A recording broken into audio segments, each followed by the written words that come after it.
issue? The goal is to secure the relic, whatever it takes. We're not partners, but I'm gonna need your help.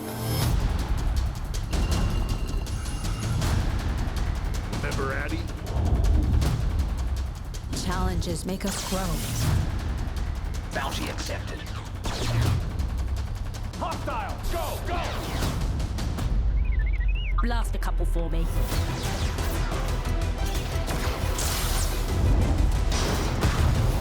Surely we can count on you now.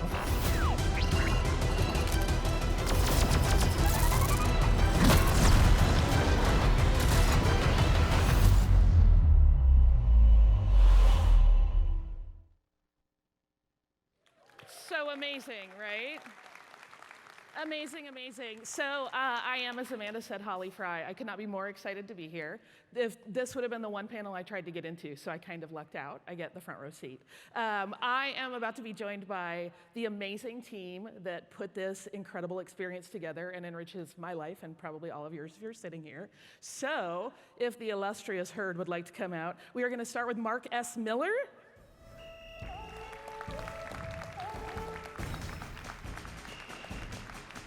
Alyssa Finley,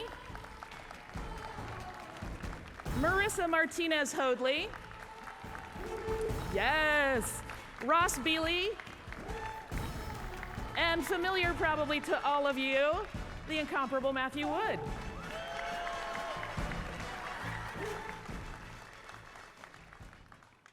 So just as a level set, Alyssa, will you just explain to us what Tales from the Galaxy's Edge is? Yeah. In case anyone doesn't know. Just in So case. Tales from the Galaxy's Edge is pretty much your classic Star Wars adventure. You are a droid repair person. You work for Mubo, slinging around cargo crates, and turns out one day you're in the realm of Batuu. You're coming into the planet, into your home planet, turns out, and there's a couple of pretty shady crates happening on the cargo transport. They have some very important droids in them. And the fact that there's a Guavian death gang after those crates leads you into a wild adventure where you get to solve the problem that Mubo put you into. And you do that as the hero that you are. So this entire thing was really Jose Perez's brainchild. Mark, when did Jose come to you with this idea? And at what point were you like, we are absolutely moving forward with this? Yeah, and I'll just say, Jose was unable to be here today, and he's extremely gutted by that right now, and extremely jealous when he's going to be watching this live stream. But hi, Jose. But I'll try to fill this chair and his very large shoes. When we were about halfway through making the 3 episodes of Vader Immortal VR, Jose started. Yeah. Jose was the designer of all the dojo levels on that experience, and if you haven't done those, go do them. So he came with this literally stream of ideas. Jose, what I call his superpower is he's able to channel a young boy that is still very much present inside of him, and when he gets excited about something, and Star Wars is something he gets extremely excited about, he tends to spill ideas like, what if we, and I tend to sit there and smile and listen to him. And what I got out of the spill of great ideas was, what if we could build an experience where you could start in a central place, and through whatever you could tell stories all across the Star Wars galaxy and all across the timeline. So I said, that's ideal, let's do it. And he ended up, after a little back and forth, we came up with a cantina, of course, because where do you want to go as your central place? And when the bartender serves you a drink, you go to a different place. And with each different drink, you end up in a different adventure. Right, who among us hasn't been served a drink and ended up somewhere else? Exactly. So once this thing is going to go forward, you have to assemble your incredible and extraordinary team. Now, Ross, you were in kind of a unique situation when you got the call that you were going to be part of this project. Will you talk about that? Yeah, I had talked to them about doing this, and then I got a call from Melissa. We worked at a studio called Telltale together, and she's like, I can finally tell you what we're working on, and it is an extension of the Disney parks, and it's going to be a VR experience for Star Wars. Do you think you are interested? And I happen to be at the airport in California going to Florida for the opening of Galaxy's Edge because it wasn't opening soon enough in California for me. And I'm like, I think you have the right person here. I did. Yeah, because I'm like a huge Disney Parks fan and I'm a huge Star Wars fan, so like, it felt like they made this for me before I knew I was on it, you know? Perfect. Yeah. Marissa, your team is really the difference between like success and uh-oh. What made you the insurance policy on this project? How did you land in that role? Well, you know, like so many of us, like I started watching Star Wars movies when they came out originally, and over the years I would just watch them and rewatch them. That became my, you know, fantasy world of choice, you know. It wasn't even a choice. And then I got fortunate enough to actually join LucasArts and test for them for a good period of time back in the early 2000s. So from all that, I had this huge wealth of Star Wars knowledge, not only like, you know, what's there for trivia, but, you know, how the sausage is made, right? And we all work together so well as a team that if I'm the insurance policy, it's because they put the trust in me to, you know, catch those things that may have gotten slipped through the cracks. She underplays it. Everyone tells me she's like what is keeping the glue of the whole game together. Matthew, you of course have worked on 1 kajillion, that's a real number today, projects in Star Wars. Sure. Doing both sound and voiceover work. But how did you end up becoming the voice of Mubo? That was a funny, when we were prepping for this panel, I had to sort of remember how it was a kind of a funny path to get there. I actually, funnily enough, I started in video games 32 years ago at Lucasfilm. That was one of my first jobs, was in quality assurance, and I know how much it takes to do that. And but when I was presented about the project, and first of all, ILMxLab's is one of the most exciting divisions of our company right now. It really takes the ingenuity of new technology and merges it with the creative and the amazing writing skills, and to put you in the seat of being a part of Star Wars, like literally inside of it. And that's an emerging division that we've had in our company for I can't remember how many years now, but it's been 7-ish. Okay, yeah, time flies. But like, I always go over there. I'm always poking my head in to see what my colleague Kevin Bolin is doing in there. And when I heard that they were making this game, I think I had provided some temp voices. But then when I looked into the Mubo character, I recalled that in Revenge of the Sith, there was a scene where Obi-Wan Kenobi is talking to the inhabitants of Utapau, and there's these little teeny aliens that are running around gassing up his vehicle while he's talking to, I can't remember the name of the character, darn it. It's the one that the Inquisitor looks like. Tian Medon, thank you. Yeah, so these little guys are walking around, and Ben Burt and I had made these little sound effects for them. We were kind of like, merp, merp, merp, merp, and that was all that you kind of heard.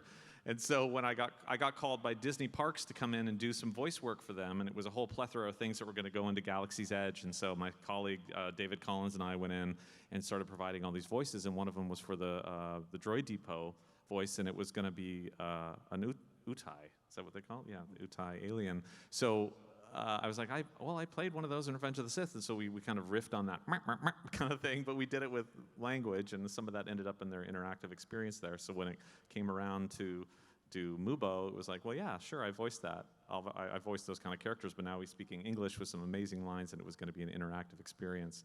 And so I had done some demo work, and then that got accepted to be part of it, and so I got to be part of the experience. And I had worked a little bit on the previous project that you were just mentioning, the Vader Immortal. Yeah, Vader Immortal, which was so fun. So I jumped at the chance to be part of it, and it was during when we were at Stay at Home. So I had a studio that I could work remotely in, and all these wonderful people were on Zoom, and we went through and recorded all that. And in my head, I felt like he's part of the droid depot, and I know this is not canon, but what I was doing in my head was like, well, maybe he had something to do with something that might have created a battle droid at one point. So, and his type of voice would kind of influence what battle droids would sound like, because I do voice the battle droids, so that made that a little easy. And so so Mubo has that sort of paranoia, and that I kind of was accessing from the battle droid type of voice, and then I was, directed into telling the story, which I love the story of the chapters that we've done for this. So it was a really wonderful process to be part of, and to come back and do multiple records and reads for it, and then to see it embodied in the VR experience. It was a thrill for me. So once you had Astonishing Dream Team assembled, I heard that you guys got to go do basically like the dream of Skywalker Ranch and have a huge meeting that laid all of the groundwork and the foundational elements for this. I want to know every single thing that happened. We have like months to talk through this, right? So I want to know what that's like when you get there. How does that meeting play out? And really, what did each of you come away with that was like your kind of driving lodestone for the whole game? All right, well, I'm going to start. There's a gate, and you have to get through a gate to get to the ranch. No, but it was amazing, because this was my first thing with ILM, and so to be able to go to Skywalker Ranch is like, how amazing is that? And not only that, then we met Matt Martin from the story group. That was my first meeting with him. Bobby Moynihan was there, who was voicing Seezelslak. And, if any of y'all are writers out there, the imposter syndrome was super real during that experience, because I was like, what have I gotten myself into? What is this? They're going to find me out any moment now. But it was great, because we could just sit around and talk about Star Wars and who Seezelslak was, and really kind of find some footing for all of that in what is like one of the most hallowed retreats in all of entertainment, and we got to tour and like see a bunch of the like props from the original films, and it really provided a grounded feeling of like what we were doing and contributing to Star Wars. Yeah. I love hearing him say that, because for me, it was kind of like I woke up and said, "Oh yeah, I'm going to Skywalker today. I wonder what's for lunch." And so what was for lunch? No, I think it was chicken. No, we did have a great roundtable of people. Gary Rydstrom joined us, who's great at helping break story and thinking about it both from a sound and character and all of the above.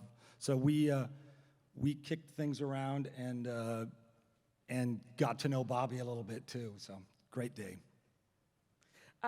So you guys, of course, had a really strong sense of needing to tie everything back to a pre-existing physical space, which is Galaxy's Edge, of course. But Tales goes to places that you can only go to in VR, both on Batuu and very much not on Batuu in some cases. Alyssa, what was that like to kind of develop that list of environments, knowing that you needed to drive the story forward, but you also still have to keep it tied to this very real place that fans can go experience and need to be able to connect the dots, sort of? We did a lot of research on the biomes. And I say that facetiously, but actually our environment team and our art director did do a ton of research on the biomes to make sure that we were building a space that felt like the rest of Batuu, that you just have not been able to walk out to and go to yet. And I think one of the most important aspects for us was being able to ground the Cantina, this starship that Seezelslak converted into a cantina, but can also fly away, figure out where exactly that was located so it would have a great overlook onto the park itself. And then from some of the spaces, as you walk out into the wilds, you can look back and see the park. You can see, the spires, and you can get a view back onto where you came from and really pull those two things together. So it was an incredible experience. And Scott Trowbridge and his team Yeah. from the parks really helped us and loved the idea from the start. And he was a great fan of it and kept us on point about all that stuff. We're always looking for ways in our stories to connect to other parts of the Star Wars galaxy and other, in this case, physical places that you can actually go. So we got a chance to extend Batuu, and it was fun. I want to talk about that a little bit more because like the Wilds is a place that as someone experiencing the VR experience, you get to go explore in depth and it informs your real world understanding of Batuu. When you're there, you're like, oh, the Wilds are that way. And you really do get a bigger sense of the footprint of the planet of Batuu.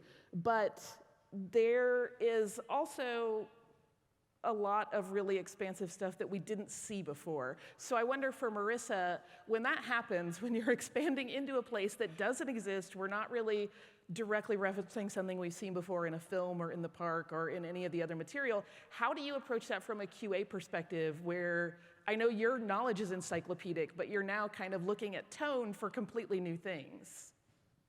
Right, yeah, I mean, I take all of that previous knowledge testing Star Wars and our teams, they're all super Star Wars fans too, so they put a lot of research and a lot of work into developing our gameplay and the worlds.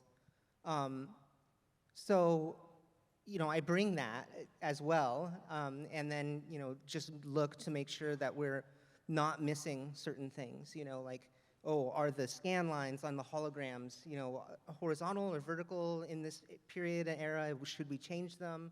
And ask those questions. Like I had noticed that we were missing I have a very bad feeling about this moment. And so I raised the question of like, is that something that should be in our game? Because it was always in a LucasArts game, and it was always, so that was something that, you just apply that knowledge that way. I love it. And then I got to write that line. Yeah. This was the easy line to write. Yes! Mark, I want to ask you a little bit about Seezelslak because he's the linchpin of this entire story. Can you talk a little bit about how that character developed, working with Bobby Moynihan on it, and what he ended up adding to Seezelslak? Because it becomes very much a meld at that point of him and the work that you guys did. Well, when we decided to set a lot of it in a Cantina, we knew we needed a bartender, and this is not Olga's Cantina where everything's nice. This is the dive bar equivalent of that. So we needed a dive bar bartender, and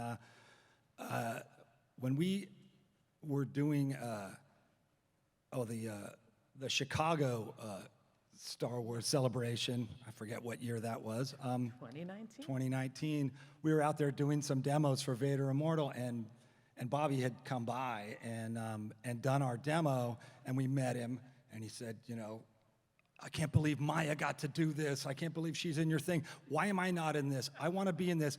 I will do anything. I will play a garbage can if I need to. Just put me in this. So he was already doing a couple animated characters from the series, but so we said, let's create this character around Bobby. So literally, that's why he was in that first meeting. We knew it was like, and we came up. That's why one of his eyes doesn't work so good. He's got 5 other ones. It's not a bad thing, but we wanted him a little beat up.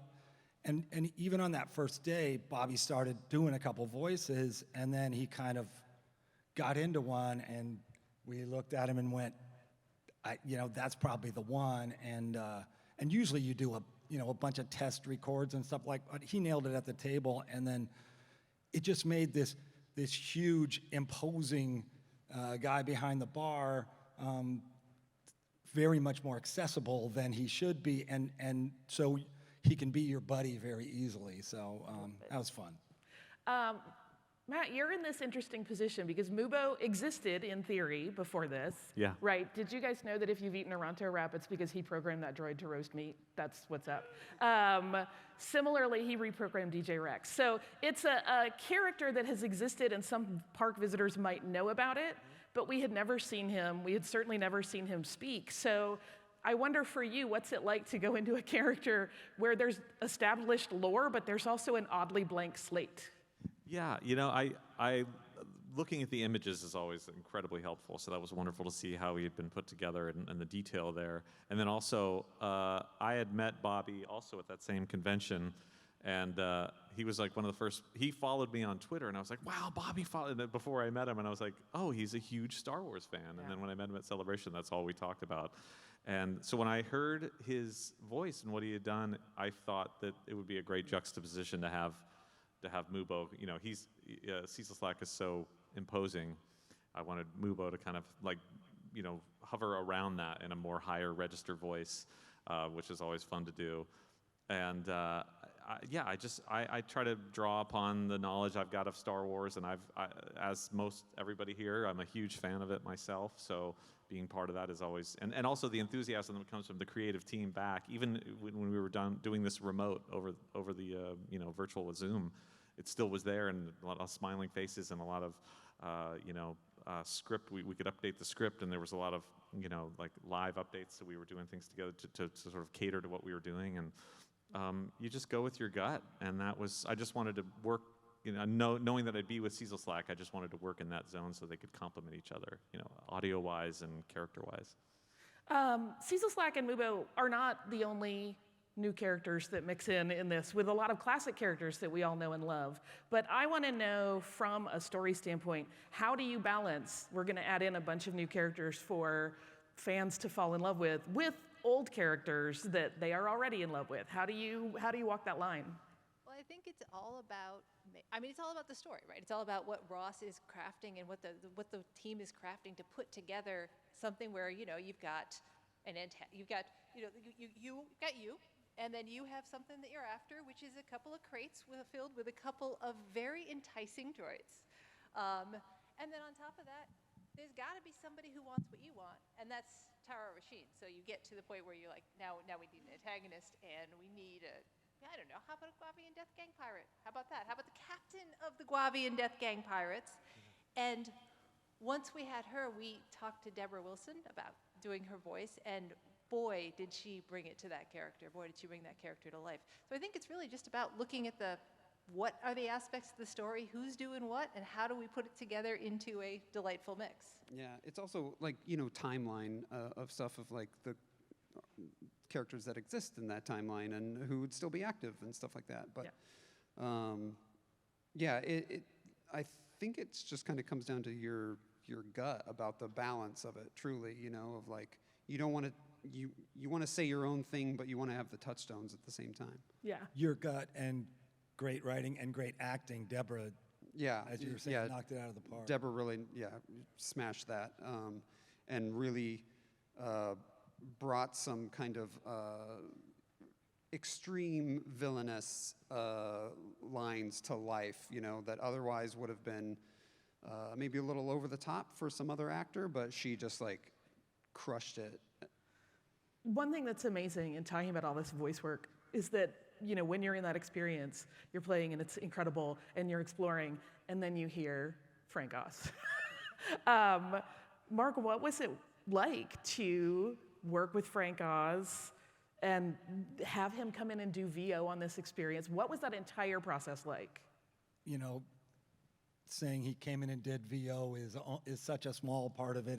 It's a big part of it, but he does so much more. And you flash back to we knew 3PO was going to be in it, and we had, and I was like, oh, can we get Anthony? And he said yes. So I felt we were so lucky already. And then the minute these guys turned to me and said, well, let's use Yoda, I said yes. And then immediately I'm like, having to get on the phone and going, can we get Frank? Will he please do it? Because we had to get him. So when he said yes, we had an initial call with him, and it was like going to school on Yoda. It was like starting from the ground, and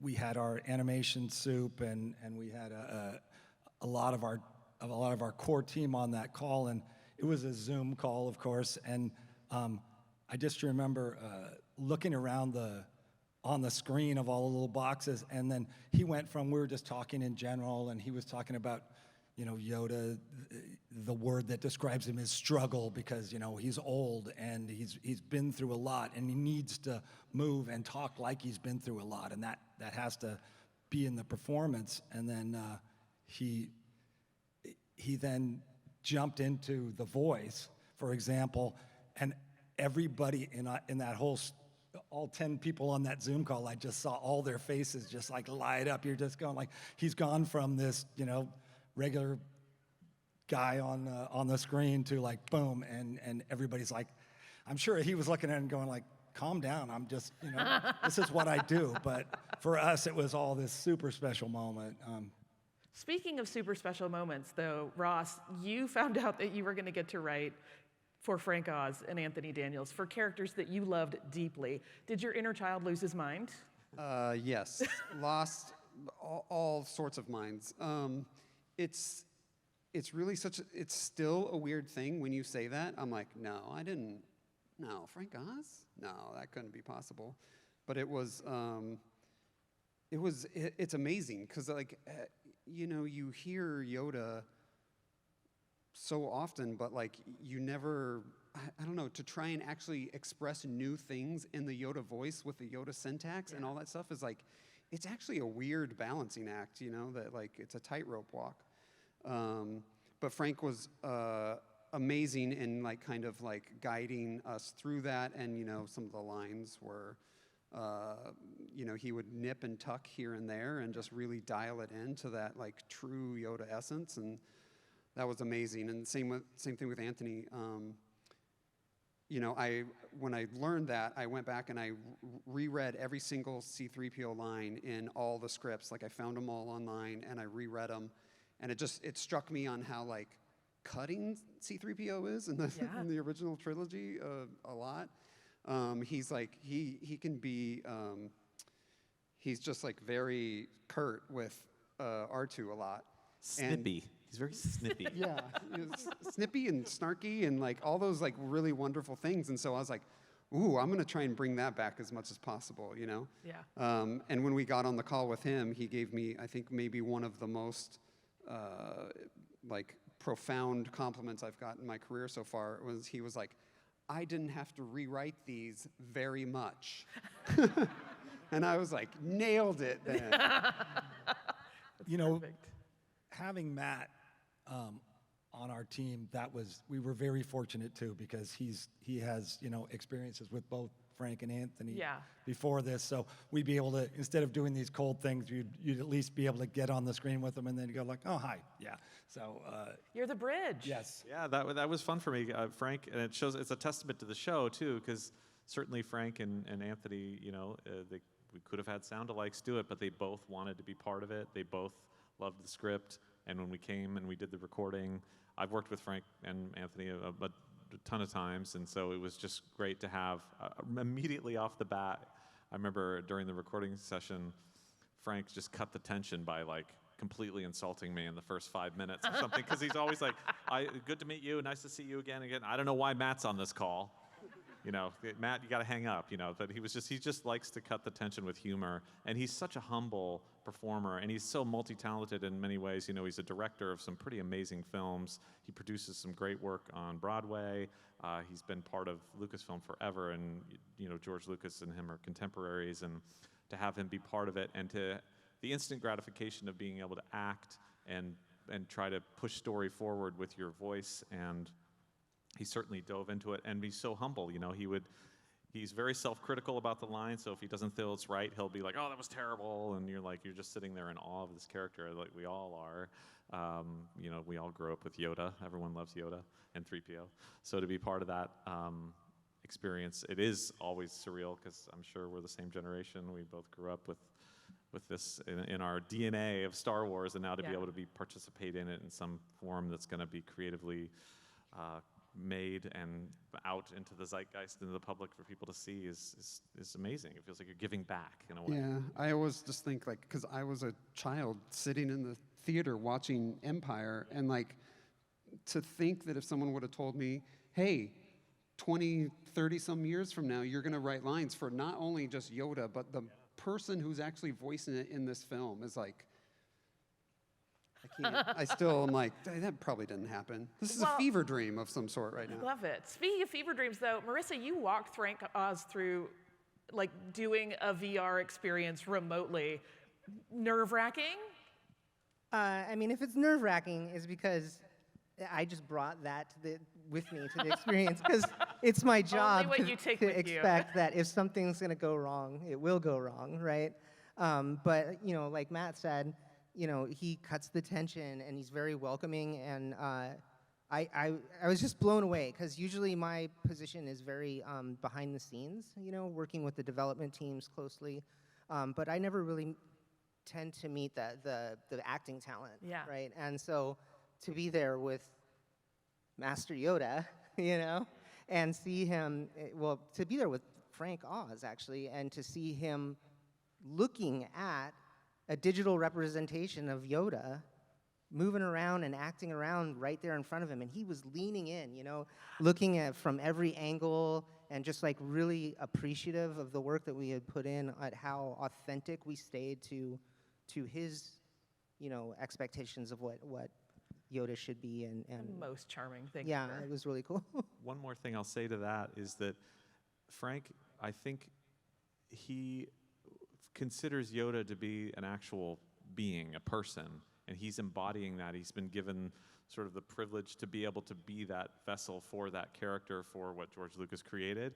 And he has the understanding, which we all do, which is an amazing part of working on Star Wars, that it's bigger than all of any one of us. You know, we're all just contributing to this, I don't even know what to call it, this universe, this celebration of what Star Wars is, and we want to put our best foot forward, and we usually can end up getting a really good team for that, because you have a lot of people that this is their dream to be part of it, and we're all in that same place, and everyone knows it's bigger than any one of us, and that's the best part of working on a Star Wars show, and even Frank Oz feels that same way, so it's all of us. Yeah, and when he tells your team that they got it right, that's about the best yes, that's time a wonderful possible. thing. That was Instant amazing. dopamine rush. Yeah. So the second installment of Tales is, of course, Last Call, and it takes its place I never would have envisioned. Mark, for one thing, I want to know, at what point was it decided Seezelslak is leaving the bar? Like, he's going to come out from behind the bar and have wild adventures of his own. Well, we were having too much fun with Bobby, so we knew we wanted to not just see him anymore when we went back to the Cantina. So, and we also needed a way to really to drive the story along and a big conclusion. And it really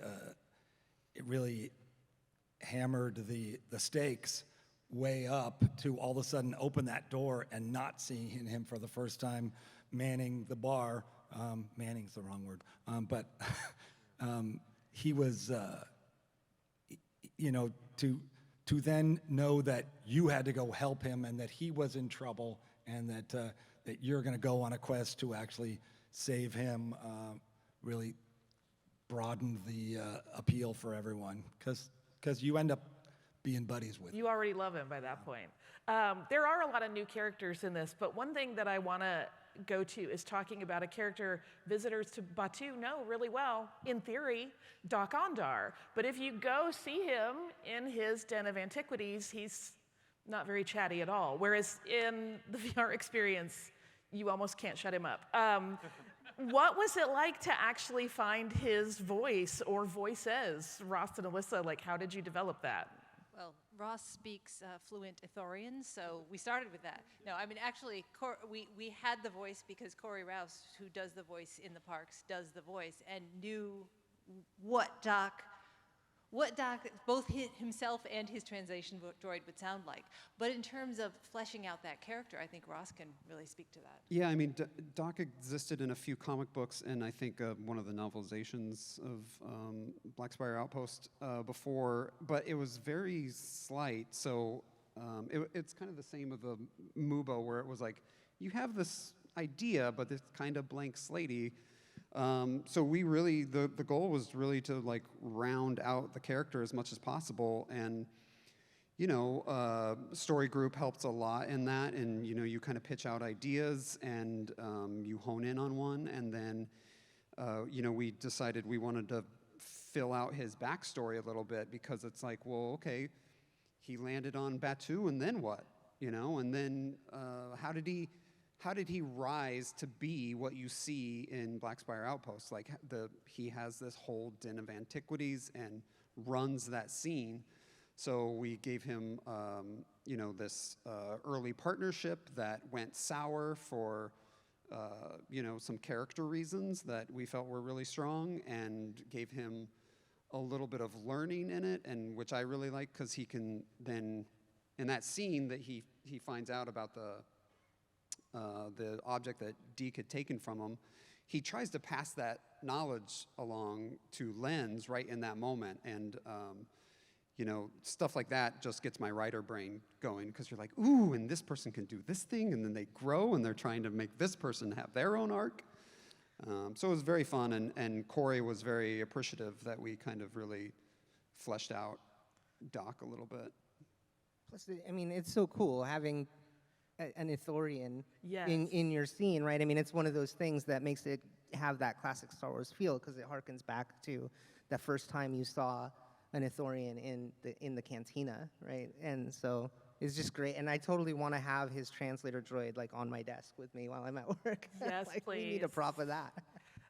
So we have already talked a little bit about the stories that happen away from Batuu, the tales that are part of this much bigger galactic story. What made these the right stories to tell inside the framework of a Black Spire Outpost bartender just kind of chatting up customers? Well, we really wanted to dig into some of the history of Batuu and going into the High Republic period, going back into, I mean, who doesn't love a Lost Jedi ruins temple? Like, who doesn't want to go there? And so that was a really important part of building out this world, was being able to tell some stories that had happened way before the time frame of, you know, when your intrepid droid repair person shows up. And that led to the story of Addie Sun Z and her having the worst day a Padawan has ever had, really, but also the best day, because she gets a bit of a rescue from Master Yoda. And we also wanted to make sure that we brought that space forward and let you, the player, in real time, get to those Lost Jedi ruins and poke into them yourselves. So I think it was, the tales really are trying to transport you into the world that Seezelslak sees, and into the stories that he has experienced, and really lets you see different aspects of the Star Wars.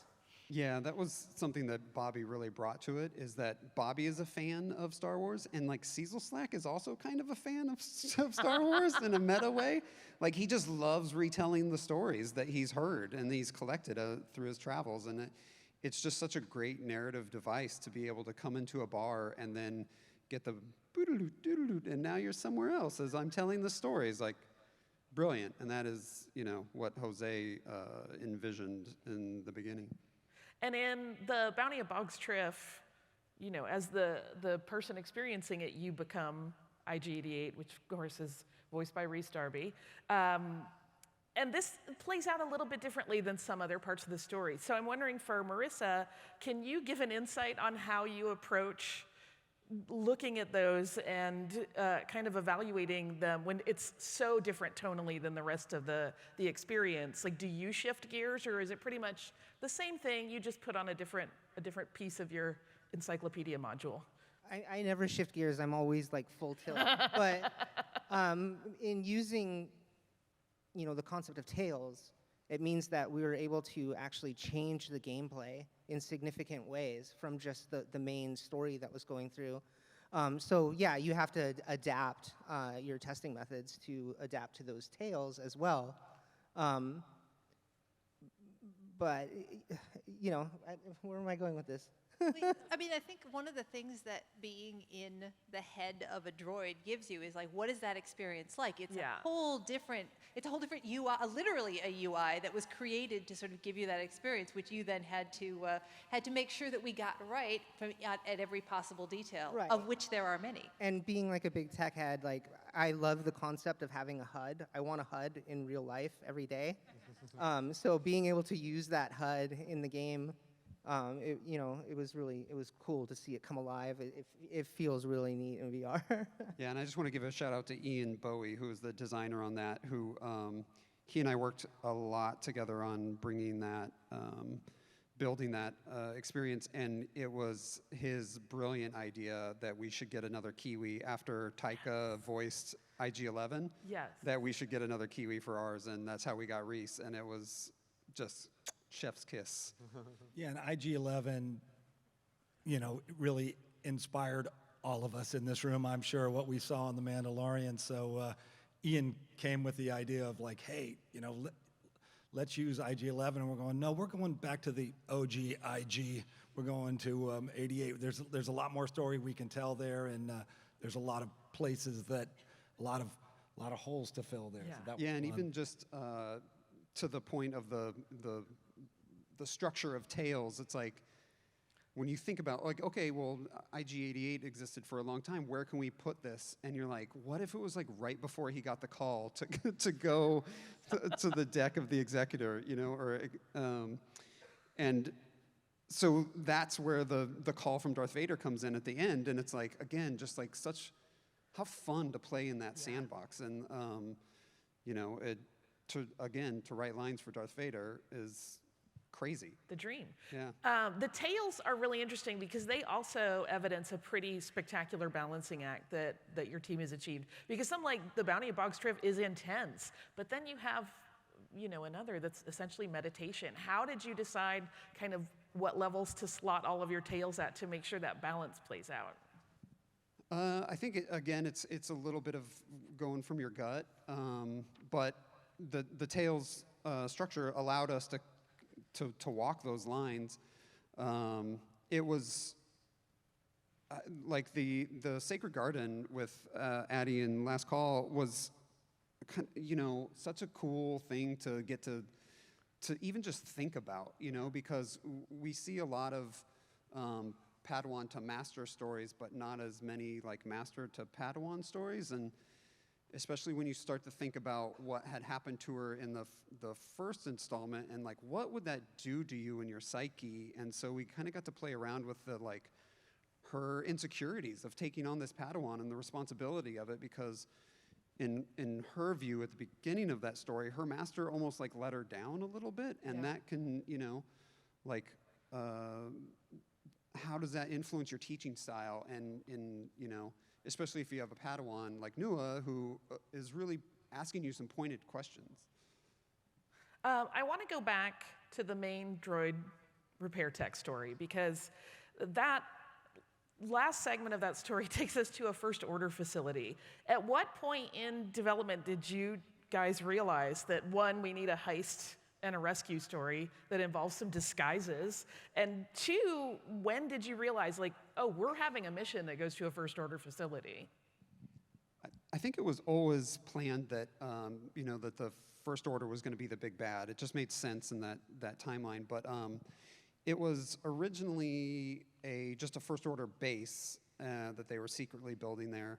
But you know, Last Jedi had come out, and I think in that one they mentioned the reprogramming facility, and that really sparked something in me, because I really wanted to push it away from like a combat base to like a kind of this brainwashing facility. And because we were investing all these times in this relationship with all these characters, the scariest thing that can happen is to have these people taken away from you, but like not, you know, in a terrible way, in a violent way, but like they're still there, but they're not them, you know. It seemed like worse in a way. So that's where that kind of came from, and it plays into a little bit of like the question you asked Mark about getting Seezelslak out of there. You know, we played around with, oh, maybe it's Mubo, maybe Mubo got kidnapped, and this and that, and then we were like, no, like Seezelslak, because he was behind the bar, is the biggest absence. And so then we were like, well, why did he get taken away? And it's like, oh, probably because of big mouth, right? And we're like, okay, so what tale was he telling? You know, what got him into trouble? And like, I still kick myself because it took me a while to get there, but like, I think as a writer, as a game writer, I always, for some reason, have to reinvent the wheel. But it's like, well, why don't you make it about the player? Is the answer.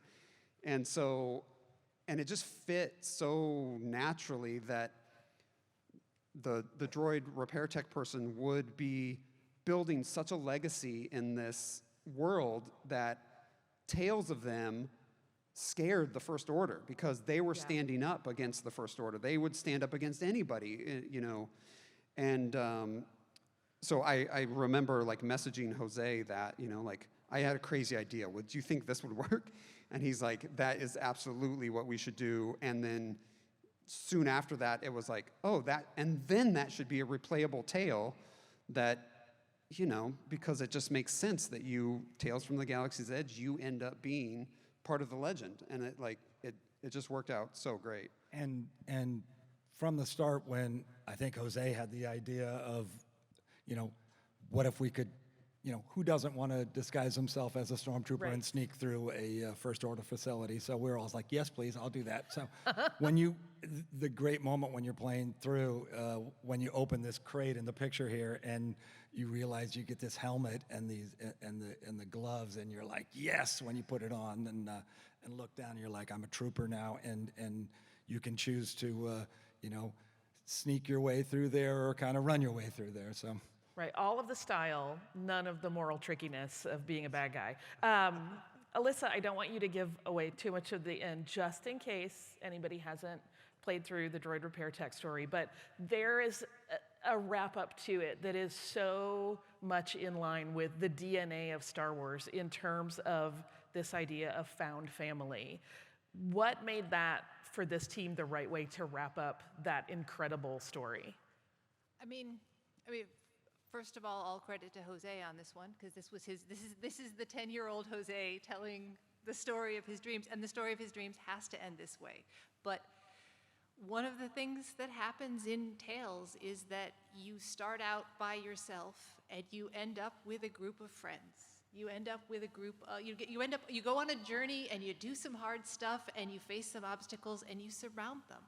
And I think that is the story of Tales, is the story of all of us, is the story of making Tales, and growing that friendship and that value and that self with the people. And really it's the friends that you make along the way that makes everything we do worthwhile, that reminds us that not only can each of us be a hero, and I think we need heroes right now. Yeah. Each of us can be a hero, but together we are incredibly strong. And I think that was the biggest message that Jose wanted Tales to tell. And it's so powerful. There's, again, without giving too much away, as you're standing in that space and you start to see Mubo is there and Seezelslak is there and everyone's there, and it feels better than any family holiday dinner you have ever been at. It's such a good feeling, and it's so heartwarming. My holidays with Hondo. Let's not forget Hondo. Hondo was there too. Which right? Listen, everybody's got that uncle, right? And he's usually in the refresher when you need right, 100%, 100%. I mean, I would have holiday dinner with Hondo in a New York minute.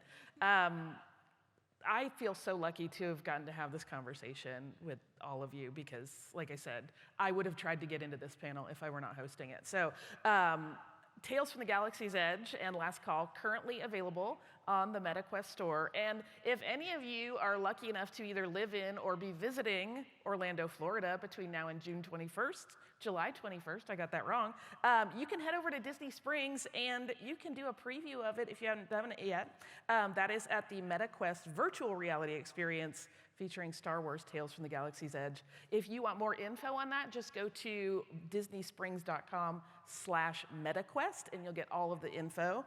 There is also going to be another incredible XLab panel tomorrow. Marissa, you are on that one. It is about the women of XLab. Will you tell us what is in store for all of us there? Yeah, I'm lucky enough to be on 2 of these, and tomorrow I get to join some of my colleagues to discuss our jobs and the great things that we do at ILMxLab. I'm so excited. How much fun it is to do them. Exactly. Yes. And again, thank all of you because you're making our lives more rich in a way that we never anticipated. And this is also the technology that's going to be so key in our lives in the future. So personally, thank you. Thank you. Yeah, and thank everybody There's out also, there for playing it. again, seriously, thank these people. Now is your time.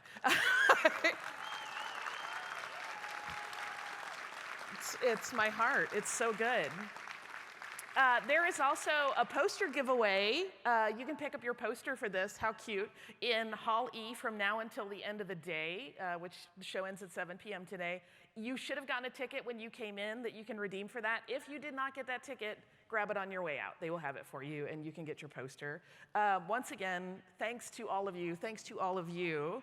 I'm the luckiest person on the planet right now. You can visit ILMxLab.com to keep up with everything that they're going to be doing to drive the future of entertainment in our world, which I am very excited about. And you will also get to see things like the Behind the Spires video that we are about to share with you. So thank you so much, all of you. Thank you for coming. And we can't wait to see you, in Tales from the Galaxy's Edge. Have fun out there. And may the Force be with you. And we're up. Yeah. Kid, it's you! Last Call is another swashbuckling adventure in Star Wars Tales from the Galaxy's Edge. Our adventure picks up right after part 1. You are a droid repair person, and you have gotten yourself into a sticky situation where, the entire Guavian death gang is after you. You show back up in the cantina, and immediately Doc Ondar enters the bar, and he has a job for you. I find myself in need of a pair of capable hands. Bringing Doc Ondar to VR was super fun. So we actually went down to Galaxy's Edge and we looked at the animatronic that they have. We treated that as our ground truth.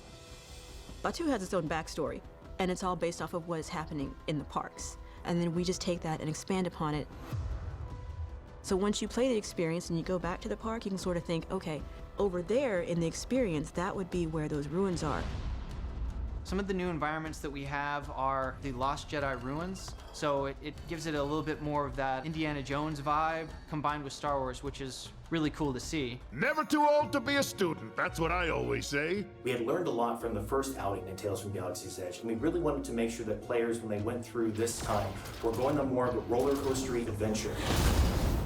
Surely we can count on you now. All your friends are back. C-3PO, R2-D2, Seezelslak, and you've got some new friends that have joined up with you. Hondo Ohnaka, of course, is a huge fan favorite. An excellent choice. There's something so cool about being able to stand, 5 inches away from Hondo Ohnaka while you're in the cantina with him. If you have some time, you can just go hang out in the bar and play darts and kind of watching Seezelslak do his Seezelslak stuff in the background. How are you with top secret stuff? We finally were able to add probably the most fan-requested thing I can think of, which is a Ronto wrap, which is basically a space taco.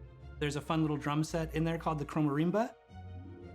We worked with composer Bear McCreary to create a percussive instrument that can be played using mallets to strike different plates. For Tales from the Galaxy's Edge, we were fortunate to do ILMxLab's first ever orchestral scoring session. From the very beginning, we thought about the music as an evolution. We encouraged the composers to start in the most adventurous styles because we knew that by the end of our anthology, we would be facing off against the First Order. So my role on Last Call was an experience designer. We programmed the combat events as well as the cinematics while working in tandem with the artists and engineers. The First Order is forever! My favorite part was the First Order facility. That was one that I spent most of my time on. It's one of the few times that we get to take on the role of a stormtrooper and then go behind enemy lines. Hostile! Go! Go! So basically, designers, we get to curate the world. We create the environment a little bit, and we make sure that everything happens at the correct time so that the gameplay flows smoothly. I get to just brainstorm and just go as far as my imagination will let me. Blast a couple for me. The challenge definitely steps up as you get closer and closer, but as that droid repair tech, we think you're up to it. There's no sense in hiding at this point. This is an amazing way to tell stories and to bring people into those stories and get to actually be a part of this world that they have loved for so long. He's looking for someone to collect something for him. By the end of this adventure, you really get this sense of like, I know all of them, I know their flaws, I've been on these adventures with them, I've had these experiences with them. And so I think that we really were able to nail that idea of a found family. I've dreamed about jumping into Star Wars my whole life, and so being able to do that from the comfort of my very own home has been just an exhilarating opportunity.